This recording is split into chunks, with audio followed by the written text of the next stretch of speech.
and the resulting border security issues.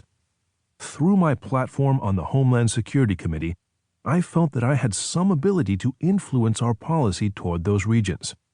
Howard invited me to Arizona to see the soil and water conservation work, but also to see the effort he was making to understand and develop data about border security.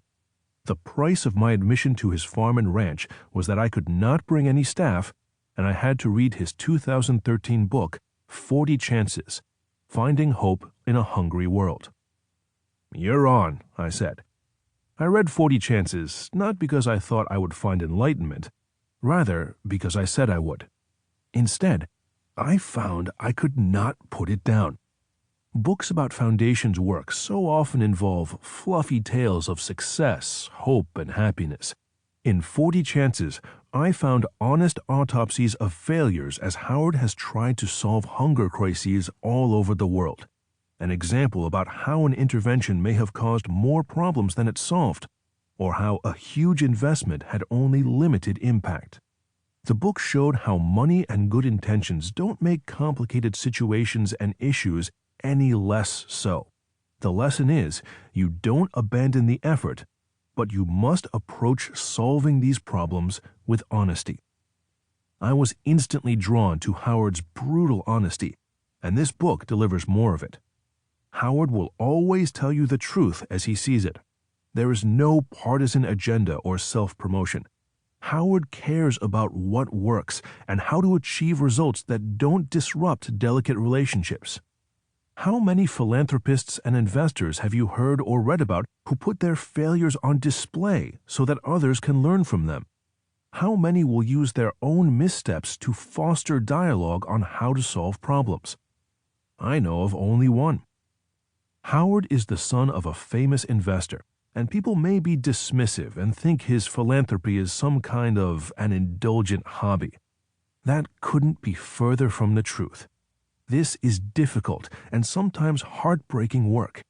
Like Howard, I've also traveled on multiple occasions to Mexico and to the Northern Triangle countries.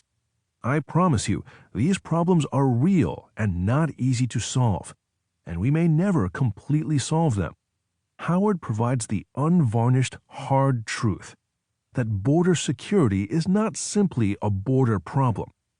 Border insecurity also is driven by choices made by individuals in states across the country who use and abuse illicit narcotics.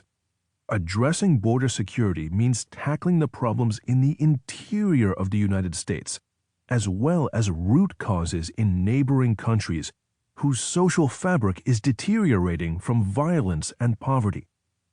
Our 50-state border crisis is a book for readers who are deeply concerned about the safety and security of the United States and want to understand how we can better achieve it.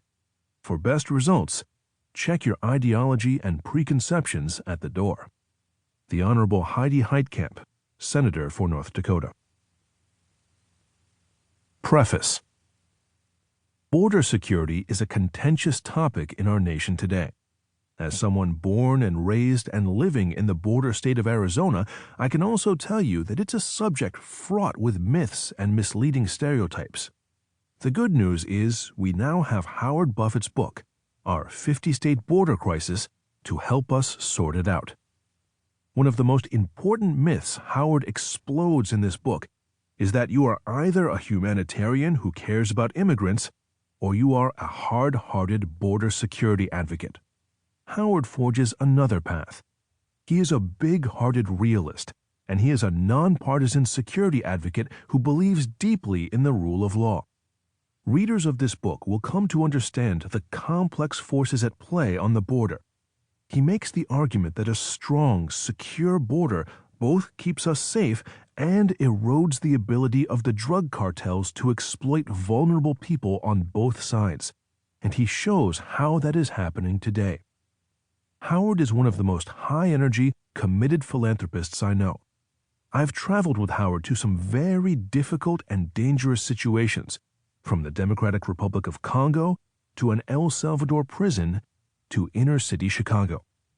But the experience I shared with Howard that is most vivid for me was in 2015, when Howard invited me to tour the area.